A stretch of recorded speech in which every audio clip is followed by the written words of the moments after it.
Today, we're honored to welcome Lieutenant General H.M. Ershad, President of the Council of Ministers of Bangladesh. Over the past year and a half, General Ershad's government has taken steps to restore democratic institutions and economic growth to the people of Bangladesh. In our useful and cordial conversations today, the General and I have had an opportunity to discuss these admirable goals and other matters of concern to our two countries. We especially appreciate the General's dedication to the economic development of his country.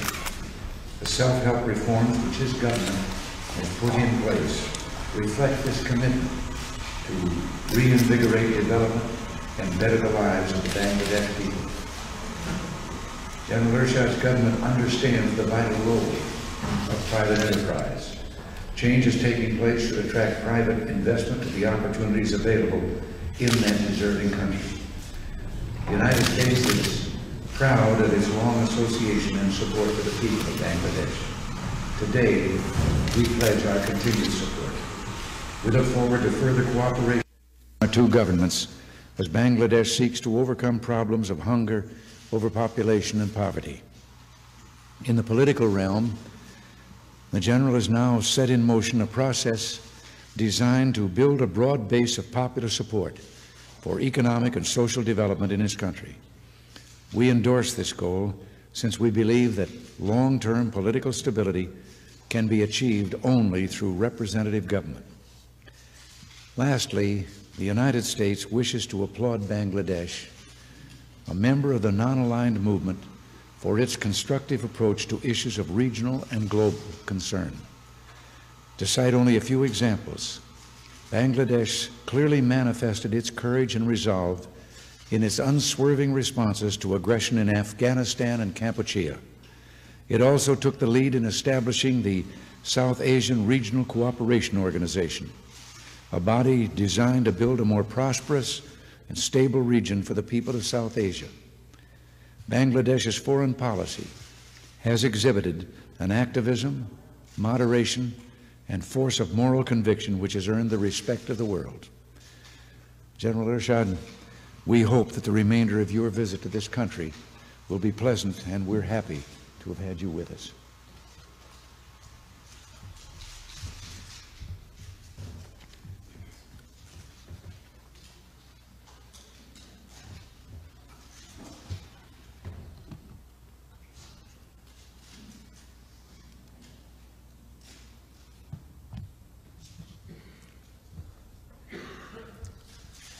Excellency President Ronald Reagan, distinguished representative of the United States news media, ladies and gentlemen.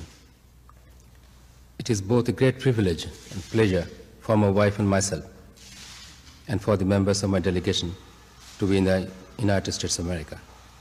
We are grateful to President Ronald Reagan for the thoughtful and cordial invitation which he has kindly extended to us to visit this great country. We bring with us the warm greetings and sincere good wishes of the people of Bangladesh. My meeting with the President was very satisfying, and I thank him for having received me despite his preoccupation at this critical moment. The comprehensive and productive exchange of views which we have just had in an unmistakable demonstration of our friendship. The object of my visit is to reinforce and consolidate the relations between the United States of America and Bangladesh, which I am happy to say has been achieved. During our meeting, the President and I covered a wide range of subjects. It gives me great pleasure to say that we have had the opportunity of reaffirming our two countries' shared perceptions and close identity of interest in strengthening the process of peace, progress, and prosperity for mankind. I have apprised the President of the intensive development activity which my government has undertaken to improve the quality of life of our 95 million people, a large majority of whom live in rural Bangladesh. I have explained that my government is committed to laying firm political and economic foundations for long-term development and social benefits for our people. We have already undertaken significant measures in the fields of population control, food production, rural unemployment, and energy production. This has involved the organization and decentralization of our administration, the streamlining of our judiciary, an extensive work aimed at reviewing colonial laws on the one hand and our outdated education system on the other. We hope, sir, that these basic inputs will substantially reinforce the base we must have for the restoration and maintenance of democratic values which are integral to our society. We are about to launch ourselves into local government elections this winter, followed by elections at progressively higher political echelons throughout 1984, leading to the elections to our parliament in March 1985. Over 40 million people will go to the polls, not merely to elect their representative, sir, but to lay the political and economic foundation for our future, to enable our people to live freely and to live with honor and dignity by the grace of God. The President and I have agreed to explore possible ways and means towards further strengthening the close bonds of friendship and cooperation between our two countries. Indeed, I am most grateful to you, sir, for the deep and abiding interest you have personally shown in the welfare and progress of our people, and for the moral support and economic assistance which have been extended to us.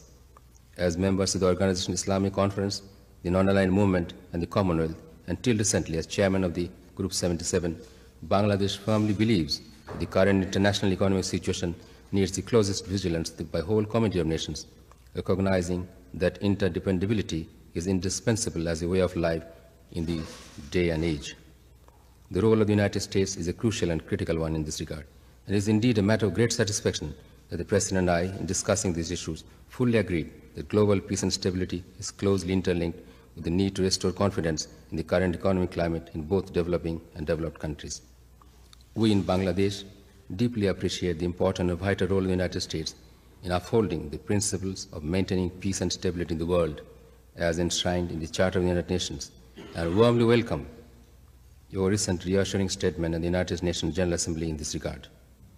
I'd like to mention here that I have conveyed to the President our profound sorrows and anguish at the tragic loss of life in the recent events in Beirut.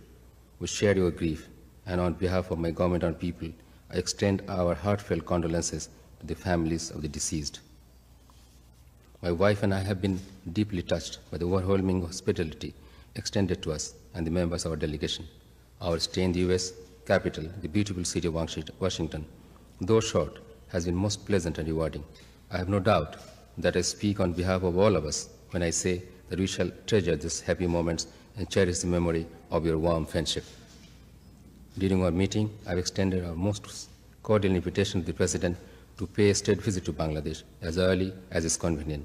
It is my sincere hope that you will visit our country soon and see for yourself the high esteem in which you are held and the enormous fund of goodwill that exists in Bangladesh for your people.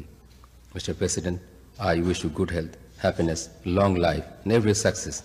And I thank you, ladies and gentlemen of the media, for your time and patience. Thank you.